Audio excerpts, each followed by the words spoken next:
the Thunderbolt, I think what endeared itself most of all to the pilots was the fact that it had tremendous firepower. It could carry a huge load for ground support, which is exactly what it was best at, I think. And it could take incredible amounts of battle damage. I mean, you've seen pictures of airplanes that have hit trees. They've got cylinders knocked off the engines. The cowling's gone. The wings are canted back. Just the leading edge of the wings are just beat off. The gun barrels are torn from the airplane, and it flies all the way home and brings the pilot back. I think that is the greatest quality of the airplane. Even today, the P-47 Thunderbolt inspires intense emotions amongst the pilots assigned to fly it. After sharing the air with a 47, a pilot either came back a devoted convert or appalled that Republic ever designed such a monstrous fighter.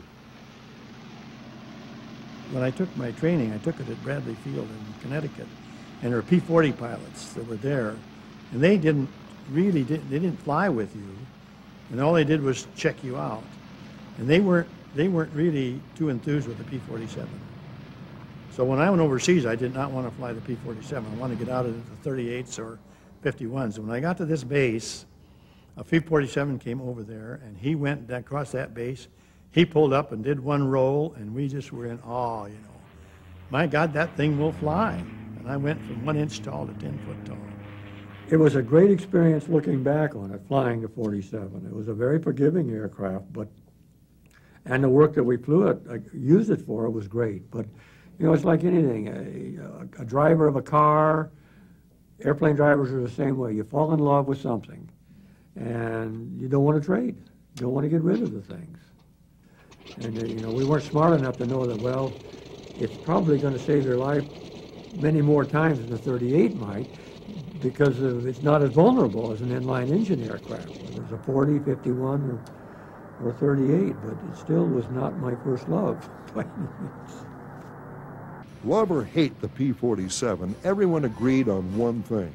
It was the toughest fighter ever built. Practically everyone who flew the Thunderbolt has a story to tell about its legendary durability. They speak of holes hacked out of the wing by light flak that were so big ground crewmen posed with their heads poking through them. Others remember cannon shells severing controls, tearing great gouges out of the cowling. They remember feeling the thumping of bullets as they slammed into the armor plating behind their seat. And they remember thanking God and Republic for building the P-47 like a brick outhouse, tough enough to handle the dirtiest of dirty work, and built to survive a Kansas tornado.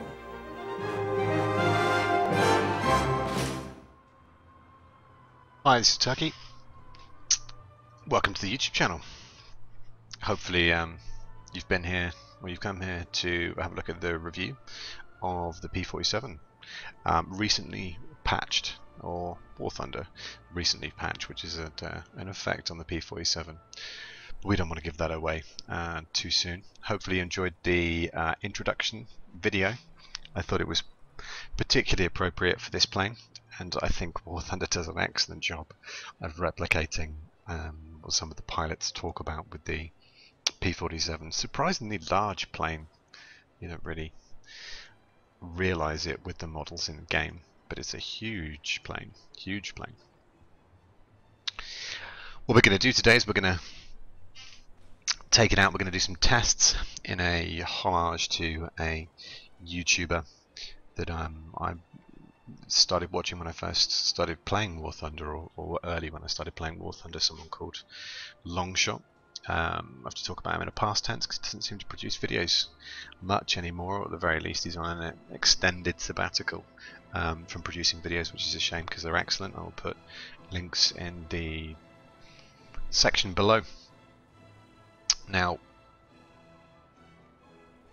what we will first look at is, before we take this plane out on a test, is we'll look at some of the armor presets. So, as you can see, this is a plane that does have plates, both in the nose, behind the pilot, plate glass and a plate just in front as well. So something you can do to an extent is head-ons in this plane, and we might get some examples of those in the video. What we're going to do after the testing is we're going to take it out into AAB, arcade battles. It's what I do. I've primarily done Twitch streams up until now, and part of the inspiration for doing this particular video was taking this plane out in a Twitch stream, which was interesting. It was interesting. So, hence why the review. Let's have a look at this plane in a bit more detail. So there's the armor. X-ray. So the plane has, if I can bring this up and highlight it, it has 12.7s or 50 cals, 8 of them, which makes its burst mass particularly high for a rank 3 battle rating 3 plane. One of the highest rank battle rating 3, also one of the only planes that's a rank 3 battle rating 3 plane, I believe. If someone wants to correct me on that, they can also take a huge amount of ordnance. Rockets. Let me try and highlight this where it's not going to. Please stop doing that. So it can use rockets and it can use ordnance. So it can have up to 10 rockets and 2 1,000-pound bombs, which makes it an excellent plane for completing objectives, and specifically Eagle wages. As you can see, all of the 50 cals in the wings. We have fuel tanks in the fuselage only, so your wings are only going to get shot off. They're not necessarily going to catch on fire, which is interesting for an American plane, because a lot of American planes have fuel tanks in the wings.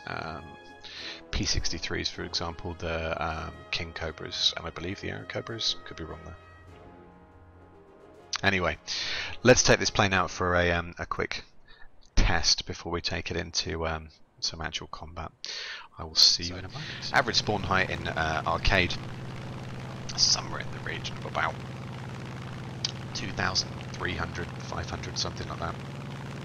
What I'm trying to do is get this plane up to speed, because the P-47 starts with a silly indicated airspeed in my case, or a speed in, if you've got it set to speed it'll be slightly different, but it's a bit silly, somewhere between 230 and 250. So what we're going to do is we're going to climb up at a 45-degree angle, which is beyond anything at this tier and battle rating can climb at. We're going to chaff some smoke, and we're going to see how high we get before our web runs out. I think we had a full map. I hope so. Otherwise this will be a little bit of a fail. So, how high do we get? Still going. The web's just run out. That may have been a little bit of shy. I may have used a bit of web too much, but it's still going, still going, still going, still going. The nose is starting to come down now. I've tested this before. That was similar. You get somewhere before the web comes back again, about 4,000 meters, something like that, which is a tactic that I have not used in arcade, and I think it's kind of useful.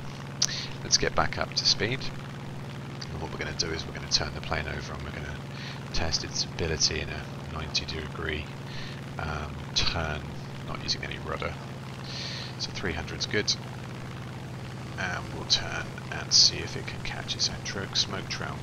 So we're at 4,000 here, which is a touch high for this. Got a little bit.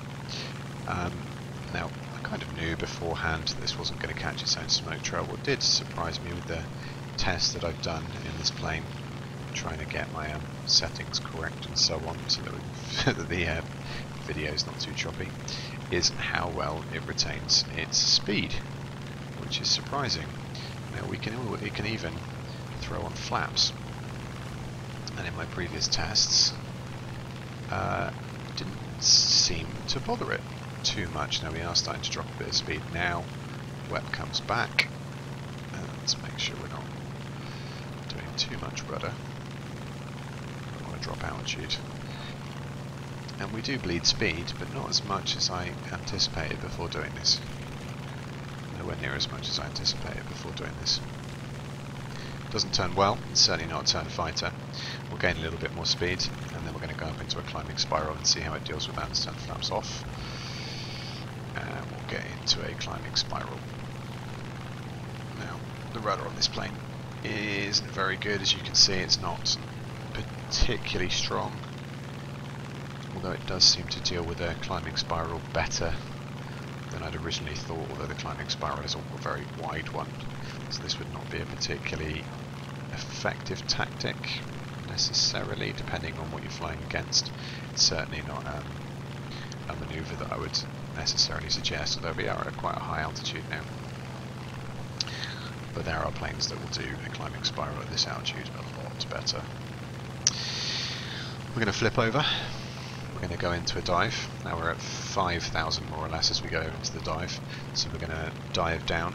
We're going to see exactly how much altitude we can regain off of the back of the dive. We're going to go almost down to the deck, and we're going to see how fast we can go. Let's try the roll rate. The roll rate, I have tested this before. I'm not going to bore you by making this video too much longer. It drops out at about 600, something like that. It starts to really stiffen up. So we're going to go back up at a 90-degree angle. Don't do this, by the way. The WEP has just run out. You can see how much of this altitude we can regain. So we started at about 5,000. We're going all the way back up. We're going to put flaps on. Now we are almost stalling. We're going to turn over into a hammerhead. Very sluggish hammerhead, so it's going to be fine. And dive back down again. That was a very sluggish hammerhead, but it deals with it very well. The nose in this plane is so heavy, a hammerhead is a perfectly legitimate tactic. I'll try and show you the manoeuvrability on the way out at full speed, so you can almost get up to 900 in this. It's crazy. The turning is pretty appalling. Can we hit this tree? There was lots of trees. Could have gone for lots of different ones. It's not a good example. Generally speaking, from the test that we've just done, I would suggest that this plane, although it does have some ability to turn at high speed, it's not a turn fighting plane. It has got excellent straight line and dive speed. It retained its energy reasonably well. Climbing spirals are not something I would suggest, and certainly let's try this at lower altitude. A flat 90-degree dogfight, which is what a lot of people will do, is not something. So you can see now we've got speed up. It does get very close to its own smoke trail. In fact, it catches its own smoke trail at low altitude, but the speed will bleed off of this thing, and there are a lot of planes that will turn a lot faster. I wouldn't recommend dogfighting in this plane. You can, but anyway, that said, hopefully that gives you some insight into how the plane responds and what it's good at and what it isn't. I'll see you in an arcade battle in a moment. Let's see how this goes. See you shortly.